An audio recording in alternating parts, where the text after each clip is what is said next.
Hey everybody, so I have been tagged by Rusty in this sort of latest thing where he was tagged by a gentleman um, where you just talk about three things that are hobbies that are not your miniature, were your primary hobby for a YouTube video. In our case, miniature painting and wargaming. Miniature painting and wargaming is my main hobby. I've tried to divest myself of other hobbies over the years, although I've had hobbies over the years. And so the things that I'm doing now, I do have another hobby that I consider significant, but I'll just mention that for me, like what I tend to do when I'm not miniature painting lately is spending a lot of time cooking, and that's something I've done kind of years ago when I was sort of a bachelor and not married. I kind of muddled my way through things, and I would cook in batches and stuff. And over the years, even with the kids, at times there would be times when I was the one that was primarily making kids dinner for the kids, and I would get through, and I can do it. But I've actually taken a bigger interest in it lately, and I'm actually enjoying it, and I'm making lots of soups and lots of things. In Canada, that's great for the winter. And so that's something that I really enjoy, and I've been spending a lot of time doing, but it's more of a recent thing. And just to mention another little thing is, I'm not an audiophile, but I really like music like a lot of people. And just like in the last few weeks, I took an old CD player that was a 400 disc Sony Mega Storage CD player. I don't know if many of you have seen these, but there was a time before the iPod when people said, we've got the CD player, well, let's make a jukebox where you can put like 400 CDs in it. And I have a huge, beautiful 400 disc CD jukebox by Sony that's been sitting in my storage for a very long time.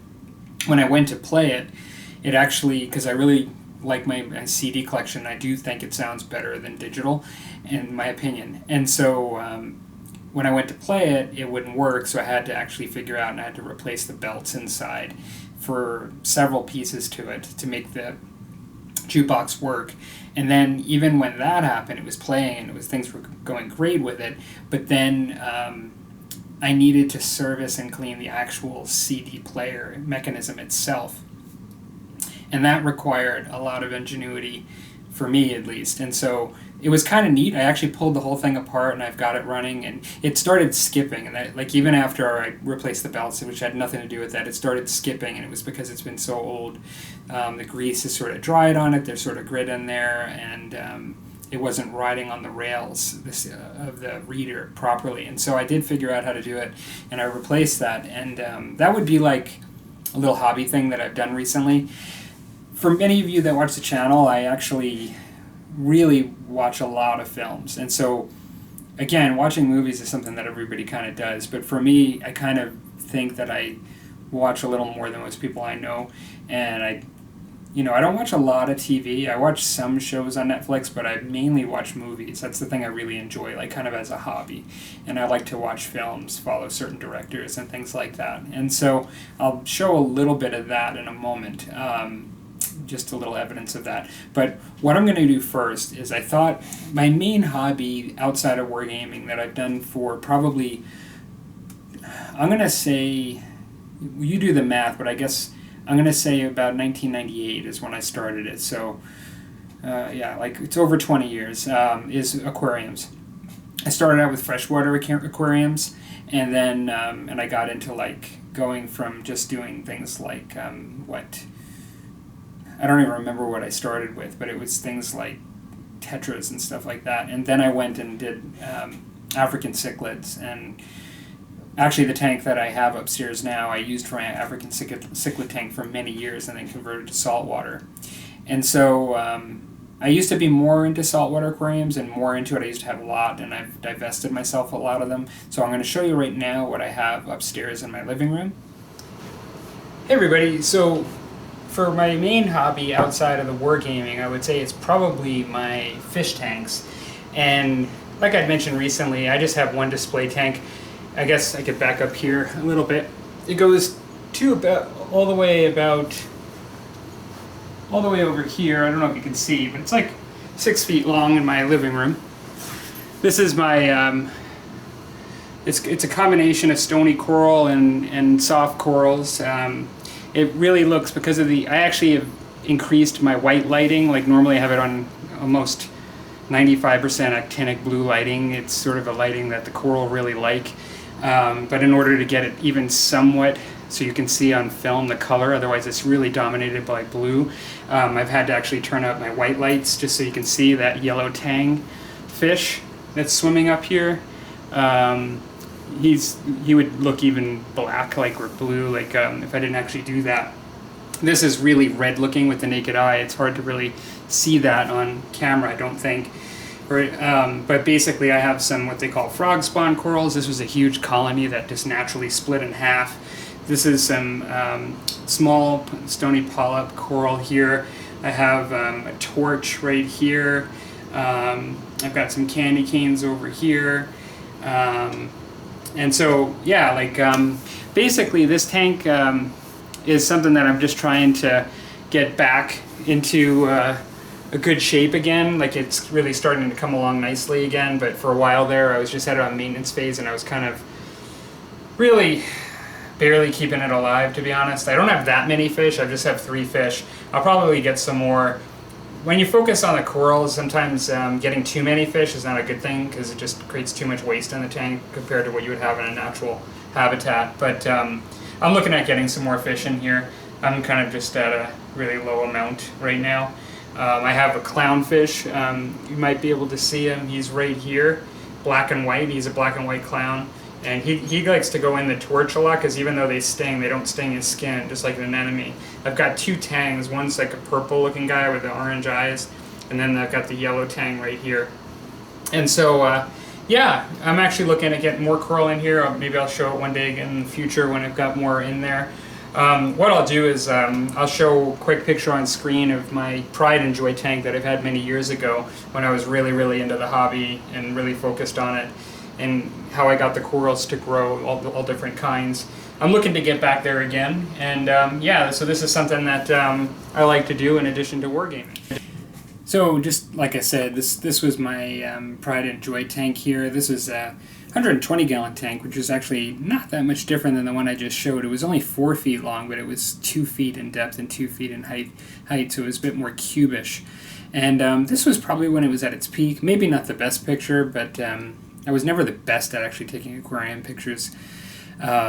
But here, what I've got is you can see the candy canes that were sort of on the right, but there's like a huge colony of them in the center, that sort of bluish thing, about almost in the middle, like a ball of them. Those are actually the same candy canes that you just saw. They're actually just from it broken up, you know, the colony. And so now it's spreading and growing even more. And that actual reddish sort of plating thing on the left is actually the same thing that's on the left of the tank that I have now. I've moved it, pieces of it, and it's growing back again. And now I've got, you know, lots of stony corals up there.